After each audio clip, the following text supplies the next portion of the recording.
Hey everyone, back in Wales again. So I got here yesterday evening, and so just got up now, and the plan today, see I've got this water tank that I picked up last time, which is going to be a hot water tank. So the plan today is to wrap this chimney here with copper, soft copper.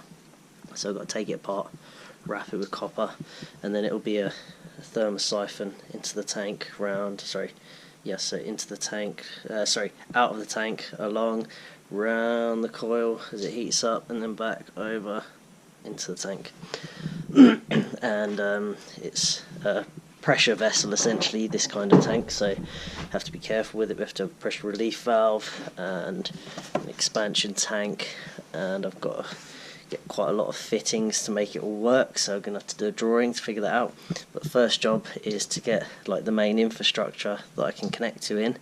So we've got the sink in, we've got the pipes for the sink, we've got the bath pipes which will just have to be shut off now until we have a bath there, and then the heating coil and the tank.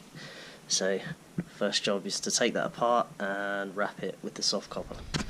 Right, just getting this bit of stovepipe out so I can wrap it. It's pretty cold in here because obviously I've got to work on this, so I've got the fire going. I think I've still got some drafts around somewhere which I need to find, because once the fire goes out it cools down in here pretty quick. So I need to hunt around to see if I can find any drafts. So I'm just going to take this ash collection pan off, and this should put out of there pretty easy. It's pretty crazy. There's a lot of old charred up carbon in there. So it's pretty good to get that cleaned out anyway. So that's off. I'm going to get a lot of rubbish fall out of there, I'm sure, but I'm just going to knock that piece off and we should be able to get it out. That's the plan anyway.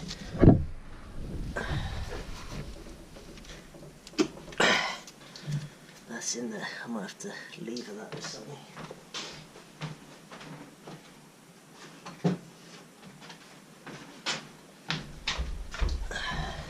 Just try and get a bit of wood in there.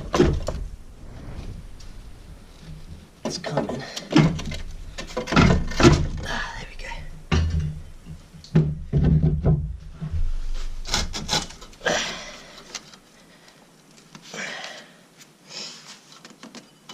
Just got to break all this sealant off. Alright, got it out. It's here. Let's see how much crud's built up in there. Quite a bit.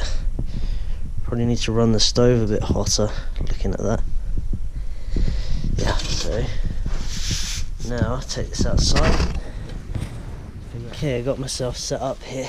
Just cut a nice straight bit of hazel, run that through the middle. There's my soft copper. Getting this started without kinking, I think is going to be the hardest thing, and not sure how this is going to work out because it's a pretty big copper pipe. It's quite a small radius stovepipe, so I don't know. We're going to see how that goes. So just you can watch me, and it might go well and it might be a disaster.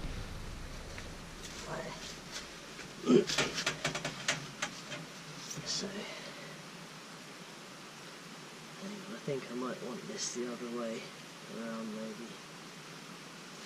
Well, that should work.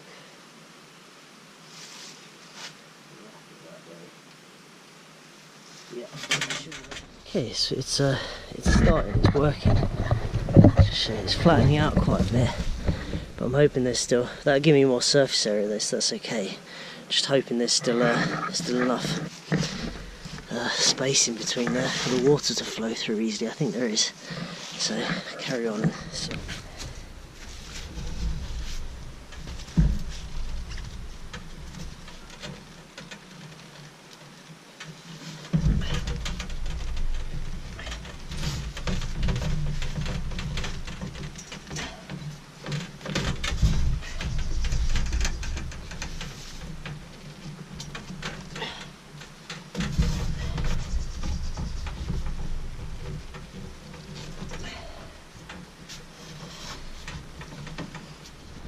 just going to blow through this and check there's not too much resistance to the flow.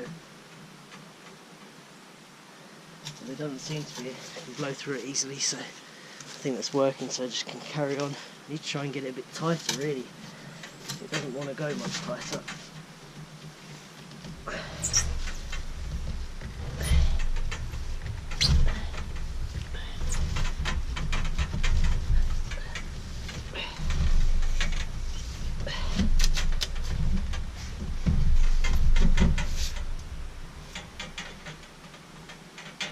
Alright, it's going quite well. I've got a bit of a kink there I have to deal with, but the rest of this is just flattened, but there's still plenty of open space in there. I think I'm going to have enough to get all the way down there as well, which is great because it's flattening out.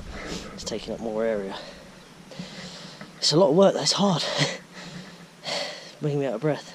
So I'm just going to continue rolling that and get it done.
Oh, God, I'm knackered doing this. So it's working a lot better than I thought it was going. Still blow through it really easy. Got quite a bit of the pipe wrapped. That's going to make, it's a lot of surface area of copper. Okay, all wrapped up. Pretty sure I've got them wrapped around on the right side. Hope so. I'm not very good at that sort of rotating stuff in my mind, so hopefully they're on the right side. If not, it's no big deal. So I'm going to go and install it. You see, I've got it pretty tight on there. Very few gaps, the odd little gap, but it's touching almost all the way across the pipe.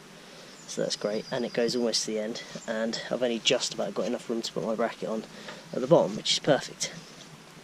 So time to just go and reinstall it and see how it goes together.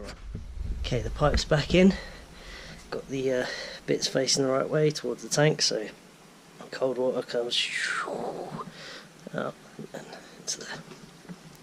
So I've just got to put this bottom bracket on and then it's fitted. It was a pretty easy job, went much easier than I thought it was gonna, but it was considerably tiring. I got a bit of a workout doing it, but it's cool, really cool. It takes the heat from the stack and turns it into hot water, which is really great. Because now we can, because I want to get a better stove with like an oven at some point, but now we don't have to get one with a back boiler in it, because they're ridiculously expensive compared to doing this. So I'm really happy with that. So I'll probably have to insulate that. So I'll probably wrap some rock wool with foil facing or something on it, which is a bit of a shame because it looks really nice like that, but it needs insulating. I'm pretty sure of it. So I'm going to get that bottom bracket on and then start figuring out how this is all going to fit together, do a drawing and stuff. Okay, it's all back together, so I'm going to figure out the plumbing now, and in the next video hopefully we'll see it working. So I'm going to leave this one here, first part of doing the coil, and then we'll get the plumbing done next video and see if we can get some hot water out of it. So we'll see all the brackets back on. Okay, so awesome. Yeah, I wanted to let you guys know as well, if anyone's interested in electric vehicles or anything like that. It's kind of a bit of a thing I've gotten into, and I made another channel for building. I built an electric skateboard, electric longboard, which is pretty cool. It does like 22 miles an hour, does like 30 miles on a battery. So I made the whole thing, and I filmed the whole process. So if anyone's interested in that, you can just click the link in the description. It'll take you to the other channel. There's about 8 videos there. It won't be a very active channel, it'll just be for when I make a project, but I don't really have much time for them. So, but if you're interested in electric vehicles or anything like that, go check that out. I think the videos are pretty good, I put a lot of work into them. So yeah, so check that out if you're interested, and next video we'll see if we can get this pipe heating some water.